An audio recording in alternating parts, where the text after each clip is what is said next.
Capacitance and dielectrics इस chapter का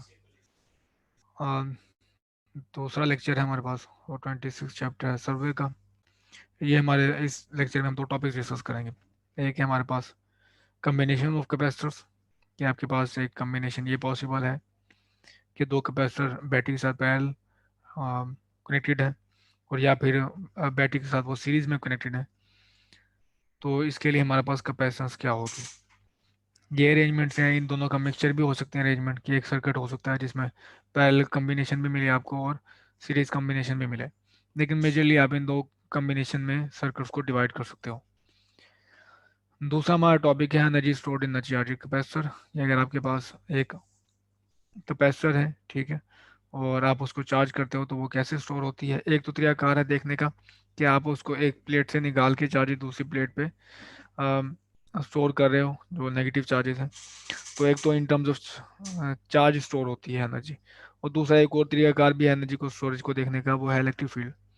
कि आप जैसे जैसे चार्ज एक प्लेट से दूसरे प्लेट में डालते आ रहे हैं तो उतनी इलेक्ट्रिक फील्ड दो प्लेट्स के दरम्यान में स्ट्रॉन्ग होती जा रही है। तो एक तरीकाकार चार्ज की टर्म में देखने का कि चार्ज में स्टोर हो रही है एनर्जी, और दूसरा तरीकाकार हमारे पास है इलेक्ट्रिक फील्ड में देखने का। इन दोनों को हम डिस्कस करेंगे।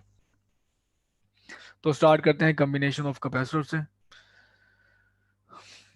आपके पास दो या इससे ज़्यादा कैपेसिटर आप कंबाइन किए हो तो उसकी कई सारी अरेंजमेंट हो सकती हैं। तो उन अरेंजमेंट को देखेंगे हम कि आप क्या पॉसिबल है। मैंने आपको जैसे बताया कि एक सीरीज अरेंजमेंट है और दूसरी हमारे पास है पैरेलल है। अगर आपके पास दो से ज़्यादा कैपेसिटर, दो या दो से ज़्यादा कैपेसिटर है, तो आप उसे इन कम्बिनेशन में अटैच कनेक्ट कर सकते हैं। इससे पहले मैं आपको एक बता दूं सर्किट डायग्राम, कि सर्किट एलिमेंट्स क्या हैं।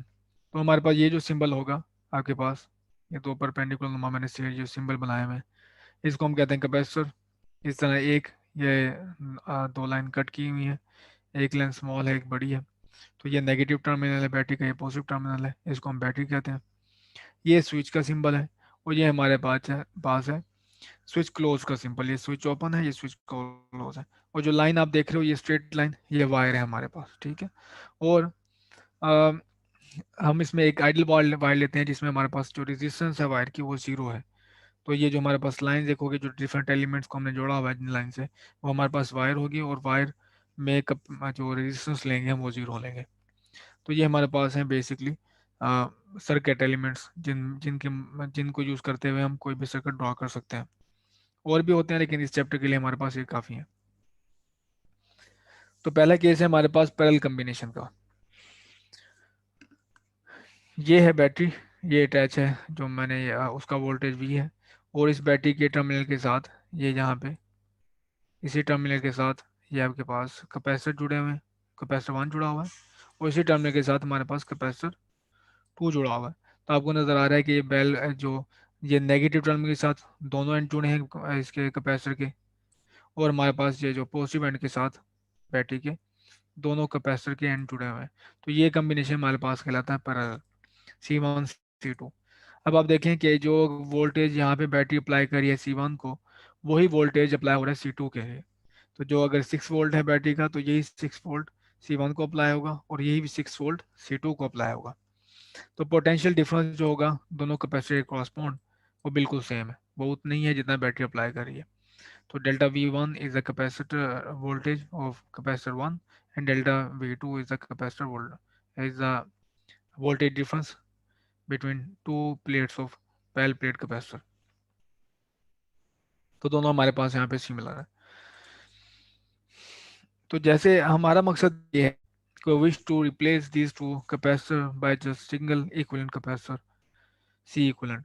तो हम ये चाहते हैं कि इस पूरे जो कॉम्बिनेशन है हमारे पास कैपेसिटर का, इसको रिप्लेस करें इस एक ही कैपेसिटर से, जो जिसमें इस पूरे कॉम्बिनेशन का जो दो कैपेसिटर कॉम्बिनेशन है उसका इफेक्ट मौजूद हो, वो बिल्कुल कैपेसिटर इक्विवेलेंट हो। जो C1 C2 सर्किट में कंट्रीब्यूट करें, C इक्विवेलेंट भी वही करेगा, ठीक है। तो मैं C1 C2 दो कैपेसिटर को रिप्लेस करना चाहता हूँ एक कैपेसिटर से, उसे हम कहते हैं C इक्विवेलेंट, ठीक है। कुछ यहाँ से इस तरह से दिखेगा। तो ये हमारा मकसद है इस दोनों एक्सरसाइज में, अगर हमारे पास कॉम्बिनेशन सीरीज में हो या हमारा कॉम्बिनेशन पैरेलल में हो। तो यहाँ पे आप देखें जो हमारे पास जो चार्ज स्टोर होगा, यहाँ पे प्लस चार्ज होगा, लेट से प्लस बैटरी टर्मिनल है, यहाँ पे प्लस चार्ज है, यहाँ पे नेगेटिव, यहाँ पे भी नेगेटिव, और यहाँ पर भी इसी तरह प्लस चार्ज ऐसे स्टोर होगा, नेगेटिव नेगेटिव। ठीक है। तो हमारे पास जो टोटल इक्वलेंट का, अब अगर आप इसको दोनों कंबाइन कर लें, आप यूँ देख सकते हैं आराम से इसको, कि इस कैपेसिटर को अगर कंबाइन कर लें आप, ये देखें कैपेसिटर की प्लेट्स को अगर कंबाइन कर लें, तो सी इक्वलेंट में जो चार्ज होना चाहिए जो होगा, दोनों का सम होगा। ठीक है। तो इसका Q1, कैपेसिटर वन का लेट से Q1 था जो इसमें स्टोर था, और Q2 हमारे पास है कैपेसिटर के, कैपेसिटर टू पे जो चार्ज स्टोर है। तो जो चार्ज इस पे आएगा, जो इस इक्विवेलेंट सर्किट पे आएगा, वो इन दोनों का सम होगा। आप इसको इस तरह आसानी से देख सकते हैं। तो Q equivalent equals to Q total equals to Q1 plus Q2। हमारे पास एक और फार्मूला है, वो हमारा कैपेसिटेंस के लिए, कि चार्ज इक्वल होता है Q is equal to C V, ये हम पढ़ चुके हैं। Q is equal to, charge is directly proportional to the voltage and C is a proportionality constant। तो Q is equal to CV। तो मैं अगर यही फॉर्मूला यूज करूं इस Q टोटल की जगह पे, ये Q इक्विवेलेंट डेल्टा V, इसका भी तो पोटेंशियल सेम है, इस Q1 की जगह पे C1 और जो कैपेसिटर वन है, और डेल्टा V1 कैपेसिटर वन का वोल्टेज, और Q2 की जगह पे C2 और V2 जो कैपेसिटर टू का वोल्टेज है।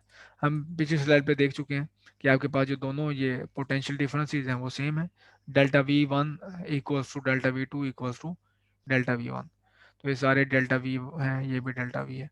ये आप यहाँ पे कॉमन ले लेंगे, कॉमन लेने के बाद ये कैंसिल आउट हो जाएंगे, और यहाँ आप वाज़े तौर पे देख रहे हैं कि C equivalent is equal to C1 plus C2। ये हमारे पास है पैरेलल कॉम्बिनेशन। जब आपके पास कैपेसिटर दो हो तो हमारे पास एक इक्विवेलेंट कैपेसिटेंस आती है C1 प्लस C2। तो अब आप ये सिर्फ कर सकते हैं कि इस सर्किट में जहाँ पे दो कैपेसिटर पैरेलल जुड़े हुए हैं, आप इसको रिप्लेस कर सकते हैं एक ऐसे सर्किट के साथ जिसकी कैपेसिटेंस इन दोनों का सम हो। तो ये हमारे पास है C1 प्लस C2, सी इक्वलेंट है, और ये हमारे पास जो सर्किट है बिल्कुल वैसे बिहेव करेगा जो पहले हमारे पास बिहेव करता था। इसी तरह आपके पास अगर एक से ज़्यादा जो कैपेसिटर हैं, दो से ज़्यादा अटैच्ड हैं, तो आपके पास C1 plus C2, C3, C4 and so on. तो इक्विवेलेंट पैरेलल इक्विवेलेंट कैपेसिटेंस होती है कैपेसिटेंस की एडिशन। कैपेसिटेंस आप देखेंगे जो इक्विवेलेंट कैपेसिटेंस की कैपेसिटेंस है वो दोनों कैपेसिटेंस की मिनिमम से ज़्यादा है। ठीक है। तो उसकी वजह क्या है, हमारे पास यहाँ पे कैपेसिटेंस, जब आप इक्विवेलेंट कैपेसिटेंस में आप देख रहे हैं कि वो इंक्रीज हो रही है। एक और रिलेशन में आप इसको इस तरह से देख सकते हैं कि सी इज इक्वल टू, अगर मैं करूँ, वो कैपेसिटेंस इक्वल होती है पैरेलल प्लेट्स के केस में directly proportional to area, directly proportional to the medium between the these two plates, और डिवाइड बाय डी। ठीक है। तो अब यहाँ पे देखिए आपके पास कि अगर कैपेसिटर सेम है, दोनों की कॉन्फ़िगरेशन सेम है, तो उनके दरम्यान में डी तो सेम है। ठीक। लेकिन इक्विवेलेंट कैपेसिटर में आप देखते हैं कि जब आप इन दोनों को इकट्ठा करते हैं तो दोनों का एरिया बढ़ रहा है। जब एरिया बढ़ा है तो आपके पास कैपेसिटेंस इंक्रीज करेगी। ठीक है। तो दो कैपेसिटर इस तरह से एडिड हैं कि इनमें आपके पास पोटेंशियल जो सेम अप्लाई हो रहा है और इनका एरिया बढ़ रहा है, तो आपके पास कैपेसिटेंस इंक्रीज होगी। तो एक इस तरह डेफिनेशन से देखने का जो पैरेलल प्लेट कैपेसिटर की डेफिनेशन से भी आप देख सकते हैं कि कैपेसिटेंस पैरेलल में क्यों इंक्रीज होती है, क्योंकि एज अ होल आपके पास जो इक्विवेलेंट कैपेसिटर होता है उसका एरिया बड़ा होता है, चार्ज को स्टोर होने के लिए ज़्यादा एरिया मिलता है।